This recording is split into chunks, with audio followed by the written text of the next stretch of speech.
Hey guys, I'm really enjoying reading your comments and your thoughts about the chapters as I've been going through this book. I wish we could be together in person to talk and discuss, but that's okay. We're just making the best of it, so I'm really enjoying reading your comments. And if you have not really been responding a whole bunch, I would love to hear your thoughts and your comments about the chapter and answering the question, and love to see you all replying to each other. But we're going to go ahead and read the next chapter. We are on 19. Guys, we've got about 100 pages left, so we'll be finishing this up fairly soon. And if we have time, I'll definitely start the next book in the series, because remember, there's 3 books in this series. Okay, so chapter 19 is Tori Prytell, so this one's from Tori's perspective. Mom makes my favorite dinner tonight, mac and cheese with spicy breadcrumb topping, and doesn't give me a hard time until I start my 4th helping. It's love, it has to be. Nothing has changed. A few whiteboards and an old article on the internet can't wipe out a family. She looks up from the depths of my homework. They're simple equations, Torific. We went over this last week, and the week before. I'm an artist, Steve, I tell him. I obviously don't do math. As long as it's part of the curriculum, Mom says, you obviously do. I know they're not my biological parents, but I refuse to believe that I'm just an experiment to them. I mean every bit as much to them as a real daughter would. How can I leave them? On the other hand, I saw the conference room of the plastics factory, and I saw the PAX office where our bogus reality is crafted for our eyes only. I read the description of Project Osiris that could only be us, raised up to our ears in harmony and contentment in a sealed town. This can't be a misunderstanding. There's no way we got it wrong somehow. It's awful, but it's the awful truth. Every time my parents have to work late, a vital shipment of traffic cones urgently needed someplace. That was a bald-faced lie. They were probably in that conference room reporting on me, making notes for my whiteboard. Worse, even before I was born, when Project Osiris was supposed to be canceled because it was immortal, my parents signed on anyway to raise the clone of some criminal mastermind, me. Maybe they did it for the money. Sereny's a pretty rich place. They had student loans to pay off. What choice did they have? I want to believe that so much, but it still doesn't explain everything. So how can I stay? Maybe it's this. We're artists and hopeless romantics, and there's this romantic vision that I just can't shake. Infant Tori placed into the arms of 2 researchers. It's love at first sight. It could have happened that way. It probably happened that way. But is that enough? I'm getting a lot of pressure from Malik and Hector to make up my mind once and for all. Eli's being a lot cooler, but deep down he's more torn up than any of us. After all, Mr. Frieden is the head of the Project Osiris. Whoops, not Mr. Frieden. Dr. Hammerstrom. To make life even more difficult, Amber has gone from best friend to ex-best friend and barely even talks to me. This is pretty awful because we're still supposed to be doing our Serenity Day project together. So there she is in my studio painting the background of my mural. They say silence can be deafening. Well, this is the opposite of that. Our silence is just silent. We might as well be in deep space. We're closer than sisters, and I know something that explains everything about her life and her world. And what do I tell her? Nothing. Some friend I am. It's beyond weird, or maybe not. Maybe the criminals we're cloned are the strong, silent type. My climbing wild roses have stopped climbing halfway up the trellis, looking like they could make it to the top if only someone would pay attention to them. That someone being me. Excuse me. Along with everything else I've been neglecting, like my Serenity project and my best friend, I've been neglecting my plants too. Steve says you can't grow roses in the desert, and it's turned into one of our classic no you can't, yes I can things. So I'm determined to grow them, paint a picture of them, and present him with the finished product nicely framed on his next birthday. I scale the trellis with a handful of twist ties so I can chain the tendrils to reach for the sky.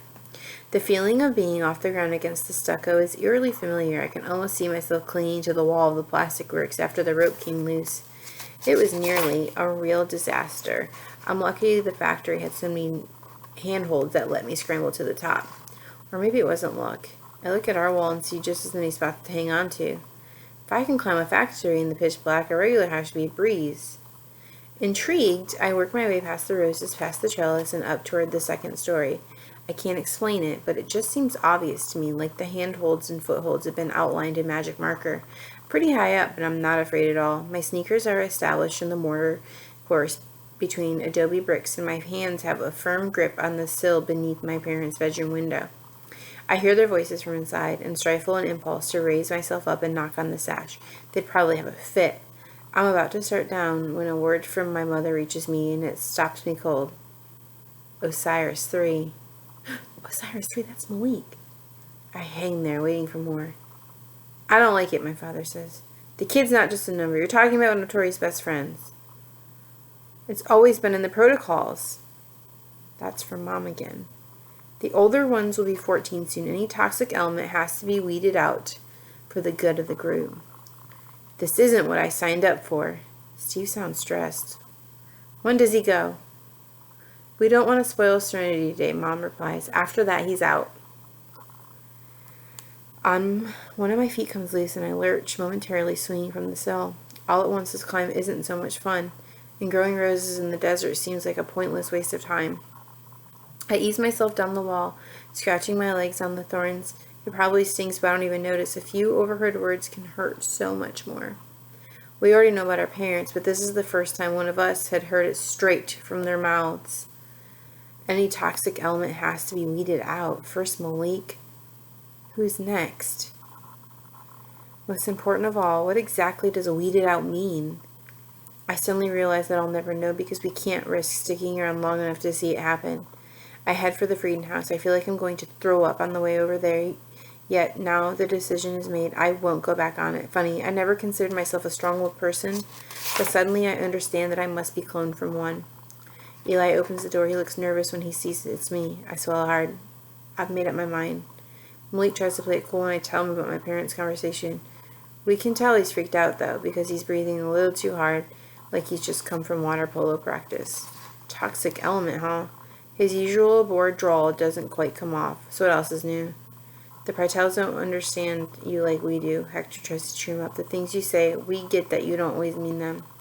Malik turns angry. You think this is only the Partels? They're just the ones we heard it from. This is everybody, all the adults.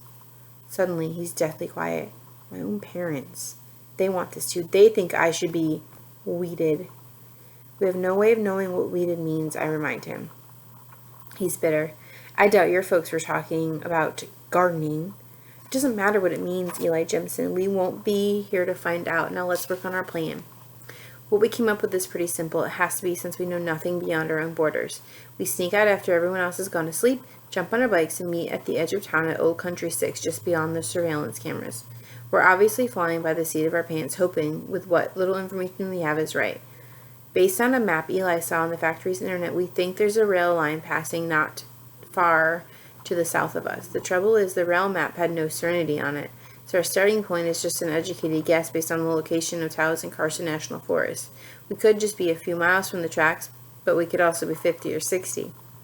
It's not a big difference on the map, Malik observes, but I bet it's pretty noticeable when you're pedaling. The planning meeting is pretty tense, and not just because we're short on details. We're scared to death and even more scared of what might happen if we stay. Malik is obviously the one in immediate crisis, but we'll all turn 14 eventually. Eli's birthday comes even a few days before Malik's. We're all in danger of being weeded, whatever that is. Can I ask a practical question? Puts in Hector. What do we do when the train comes? Simple. We throw you onto the train, and while they're picking up the pieces with a shrimp fork, the rest of us sneak abroad. Be serious, Malik, I scold. Who's joking? I'm the toxic element, remember? No more than the rest of us, Hector soothes. We're cloned from the Toxic Hall of Fame. Then I guess I win, Malik says with a mixture of acid and pride. Rah, rah, it's not easy to be the worst when you're raised with the scum of the earth. Eli steers the conversation back to the plan. We won't know how to handle the train until we're there, and it's actually happening. I'm hoping for a really slow, heavy freight where we can climb onto a flat car, but we'll just have to wait and see. As long as we're away from here, intones Malik, his expression haunted. I wish I could see my parents' reaction, says Hector with a mixture of relish and dread when they wake up and realize that their guinea pig is gone. That gives me a jolt. I was kind of thinking of leaving my parents a note, to tell them I still love them in spite of everything. Eli practically jumps on my throat. No way. What if they wake up in the middle of the night and they see it? They'll be on the phones with the purples in a heartbeat. My eyes fill with tears. I just can't stand the thought that this is forever. Maybe someday, I mean a long time from now down the line, we can, visit. My voice trails off. Yeah, sign me up for that, Malik drawls. I can't wait to come back so they can weed me. The date is set tomorrow night. With the clock ticking down on Malik, we have to act fast. Also, if we delay too long, someone is bound to chicken out. I'm sure the guys think it'll be me. I sleepwalk through school the next day, retreating into my own thoughts because it's the only way to keep from losing it. I register everything as my last taste of Mom's scrambled eggs, my last water polo practice, my last meditation class, my last meal at the kitchen table in our house. Steve picks up something. Is everything okay, Terrific? You seem kind of distracted. I was just thinking about art school at the Sorbonne. I tell him Paris is the Louvre, the Musée d'Orsay, and a lot of other great museums. It was a surefire way to get him off the topic of why I'm acting weird. Tomorrow I know an entire guided tour of the Louvre will be uploaded to my computer. Anything to keep me from wanting to go there. Poor Steve. He has no idea that I'm already on my way. There's just one thing left undone, and I have to take care of it. After dinner, I climb the stairs to my studio. There, stretched out on the big table, is the Serenity Day mural. Our project, Amber's and mine. It's finished, not my best work, but I have to admit it looks pretty decent, maybe because it depicts a way of life that I'm never going to have again. I roll it up and take it over to Amber's house, a walk I've made millions of times, although not lately and not feeling the way I do now. It's a good thing Mr. and Mrs. Laska are home, or Amber probably wouldn't let me in. I'm grateful to her, though. She kept her promise. She never told anyone about the pictures of the whiteboards. All she did was stop talking to me, which was painful enough. Eventually, we're up in her room, and I unroll our mural. What do you think? Good, she says without even looking at it. Why did you bring it here? So you can take it to Serenity Day. Why can't you take it to Serenity Day? This is obviously a question I have no answer for, so I just remind her, it's your project too. She rolls it up again, looking exasperated and a little sad. Fine, I'll bring it in. It was fun working on it together, I blurt. Right, fun. I'm floundering now. After being so close that our lives were practically merged together, it's beyond terrible to leave things like this. I'm sorry we've been fighting. If you think about it, we've been friends a lot longer than we've been, not.